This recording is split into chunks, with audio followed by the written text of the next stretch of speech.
दोस्तों ईरान और चीन दोनों मिल करके ट्रंप और अमेरिका का बैंड बजा दिया है।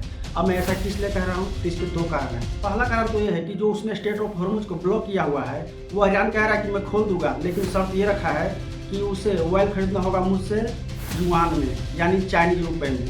तो आप इसे देख सकते हैं कि जो डॉलर का बादशाहत है उस पर सीधा हमला किया है ईरान ने और चीन ने दोनों मिलकर के, और सीधा सीधा शर्त रखा है कि जो भी देश चाहे यूरोप क्यों ना हो, उसे अगर ईरान से तेल खरीदना हो, स्ट्रेट ऑफ हॉर्मुज से अपने टैंकर गुजारना हो, तो उसे उसका जो खर्च है वो पेमेंट करना होगा युआन में। अब इससे तो सीधा सीधा यूएस को लंका लगा दिया, क्योंकि इसका जो ट्रेजरी बॉन्ड है जो सभी देश रखते हैं तेल खरीदने के लिए, उसका जो ब्याज है वो बढ़ेगा और उस ट्रेजरी बॉन्ड का जो वैल्यू है वो घट जाएगा। और दूसरा है बैडू। बैडू क्या है? चीन द्वारा बनाया गया एक जीपीएस। जिस तरह से अमेरिका द्वारा बनाया गया जीपीएस है, उसी तरह से जो चीन ने बनाया उसे उसने अपना नाम दिया है बैडू।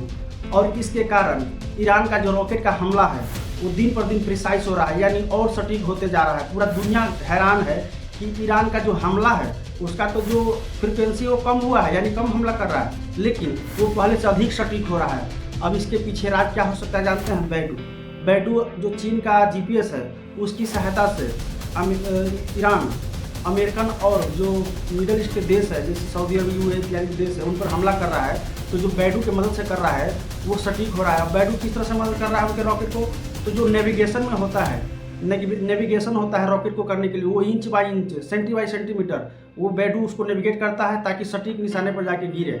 और इस वजह से ईरान का जो हमला है वो दिन पर दिन सटीक होते जा रहा है। हालांकि ईरान ने इसको आधिकारिक पुष्टि नहीं किया कि वो बैडू की मदद ले रहा है, लेकिन जो विशेषज्ञ हैं वो यही मानते हैं कि ईरान का जो सटीकता जो बढ़ते जा रहा है उसके पीछे बैडू ही है, यानी चाइनीज जीपीएस है। आप लोग का क्या राय है? क्या भारत को भी बैडू जैसा कुछ करना चाहिए जो अमेरिका जीपीएस पर निर्भरता कम करे?